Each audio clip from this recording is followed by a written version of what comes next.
Hey everybody, welcome back to Trekyards. I'm Captain Foley, and we saw a lot of time travel gobbledygook in the last episode of Discovery. It's kind of an overarching theme this time, and when you get into discussing temporal dynamics and all this, it gets very complicated and convoluted. More But so each episode. yes, exactly.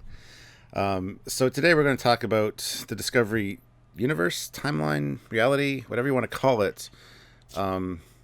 And this was your idea, so you explain this one to them because I think you have a better grasp on it than I have at the moment. But once we get into discussing it, we'll see how it turns out. Now, there's lots of stories out there about how this universe is prime, not prime because of visual changes and la la la la. We try and report on what's actually in the episodes because while there could be legal stuff, the episodes are what matters for the canon of the canon. That's what we're told, and so we pull out what's in the episodes because they know every single line will be used for either argument, whatever. There's a very specific line that Michael Burnham's mum says, which is interesting. She says, "I've watched you die 100 times, and watched you die another 100 times." Right, interesting. We know that because of an angel's interference, Michael Burnham was saved when she was a kid. I mean, she was originally going to die as a child. The fixed point of time becoming its new course was when Michael Burnham's mother got the time suit, went to the future. That meant that Michael Burnham's mum appeared to have died. She went to foster care, went to the Spock's family, and died on Vulcan.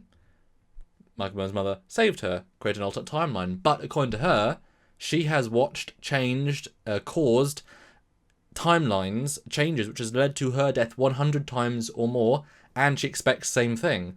So at that point, while we're watching the Discovery as a show, present time, linear time, we know that time has been changed at least 100 times with radically different, instance of her death.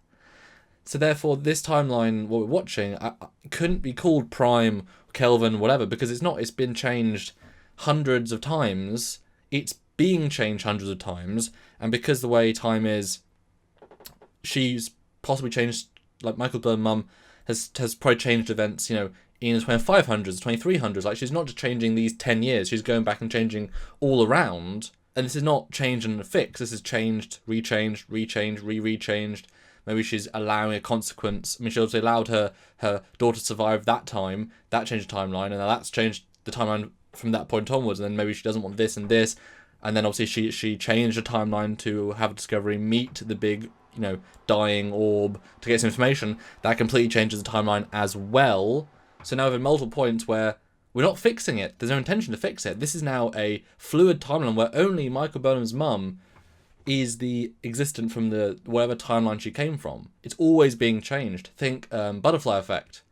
Ashton Kutcher's character, everything he does, he keeps changing, rechanging, but none of them are the prime timeline. None of them are what really happened originally, what really happened. And so even saying the events of it in prime are what happened, just visual continuity is different. Well, no, because they've changed. They're changing the eternal. Like, it's all being changed all the time. So it's a fluid universe. Because you think about the time cops, they always try to repair time, but Michael Burnham said time's fluid. So she's not repairing time, she's altering time continuously. Very different format, very different structure, so it's fluid. It's not the timeline, it's not prime timeline. It's a unique Star Trek fluid timeline, and that's just in the episode. It's all based on the episode dialogue. Thoughts? It could be that Michael Burnham's mother is responsible for all the different realities we see in parallels. Originally there was just one timeline, but because she's going through and doing all this, it's like branching off. Because you got to think, she always jumps back to the exact same point. So maybe that's the problem, is that she's always jumping back to her own future, but the ones she just fixed and created, she's not jumping to the future of that. So it's still resulting in the same results. It's hard to wrap your head around this because obviously she knows she saved Michael, so Yes. that doesn't really work. But this tether that she's tethered to, is it a tether in time or a tether in space? Like, is it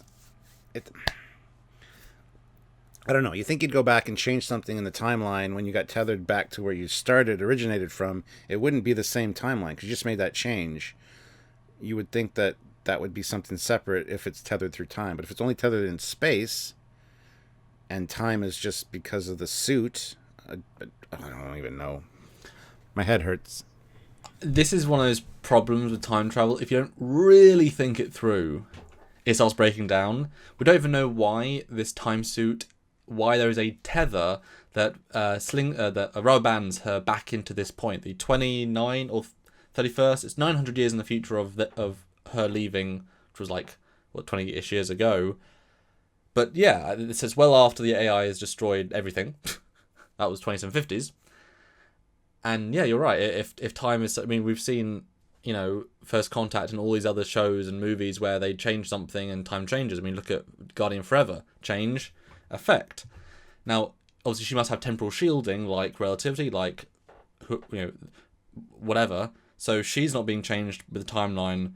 So if she does, she'd have to then jump back to her future, but her altered version of the future. And kind of see if time is just one long string, then that's now the future, so it's just been brought back to the future.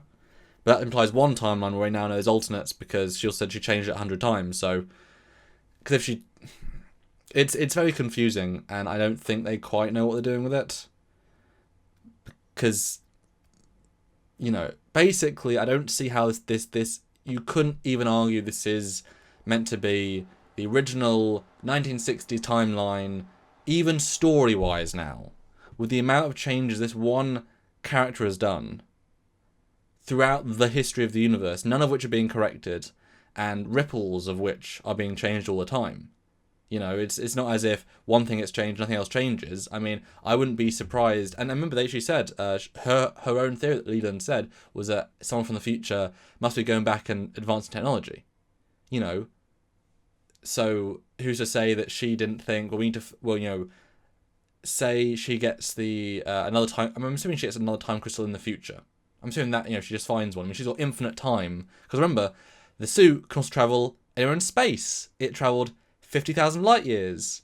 And it didn't take her 70 years. So I'm assuming the suit also has infinite FTL wormholes as well, not just time wormholes. And that tech's not based on the time tech. Why would it be? So I'm assuming she could find another time crystal. It just takes her years. I wouldn't be surprised if we see her again, but she's like white hair, like she's aged 30, 40 years because it took her that long to find a new time crystal. This just comes back. Wouldn't it be interesting then if the journey for her, the next step, she knows, damn it, I've caused the war to happen now. I must go back and give Starfleet tech early so they have enough tactical tech. And that's why it looks different. But sure, we did that to create the one we're in, because it already happened, which will explain why everything looks so different, because she went back and gave more advanced tech and allowed everything to advance, because then it can actually cope with attacking this future thing. And then if you then go back and stop her from changing time in the focal point, then it unsets everything, including control being created, la la la. Because wouldn't that be interesting if, in her need to create technology to destroy control, the technology then given to early Federation allowed Section 31 to have enough tech to build control? Paradox. So the only way to destroy it is stop it from allowing to be born by destroying the suit, and therefore stopping the tech from advancing quick, and then it ends with a visually updated TOS rather than a heavily modified, upgraded TOS. Well, something's got to give. Something's got to happen to rectify all this. But you know what I mean? It rather normally in the time travel episodes we see in Trek, they use time travel, something gets affected and they fix it, with the implication that we then continue back on the original path. There's never except Endgame, but that was changing a specific event, that undoes her future. She knows it's undoing her future. They call out on the episode, all the kids that were born won't be born now because everyone wasn't in the right place at the right time. That's now done. Whereas now, everything, because the fact that she's always going back to her future, she's always seeing the repercussions of the actions. There's always these multiple, it's a fluid timeline. It's not this fix, undo. It's always changing. And so it can't possibly be the original timeline because there's so many things changing all across time because there's Lady. We've already seen it change twice from what was going to happen. And while it could end up in the prime timeline, that's great. Then it should look like prime timeline as well. So it's kind of like they've written themselves out of a massive corner by having this epic time story, maybe. But it's fluid. It's not, But they've also missed an opportunity. They've created a bit of a problem with their own idea, because originally she was going to jump in the suit and go an hour back in time to before the Klingons were coming to basically get out of there. And she jumps 950 years in the future. Fine. She's tethered there, whatever, fine. Why doesn't she still go back and stop herself from getting in the time suit by telling them that the Klingons are coming an hour earlier? Just leave the damn place and just stop the whole thing from starting. I mean, it's time. You can do that. That was the original plan. Did she just scrap her original plan at some point? I mean, sure, she'd get pulled back to her that point in the future, but if she never jumped in the suit originally, like, you know what I mean? It's like you can solve it so easily if you think about it. But that's one of those weird side things. Why on earth did she jump, several 1,000% off? Ultra future rather than hour in the past. So can she even control where she goes? We sort of imply that after that she can control where she goes within a minute. I mean, she saves Michael Burnham okay, she's off by like 30 seconds, but she can pinpoint time travel now.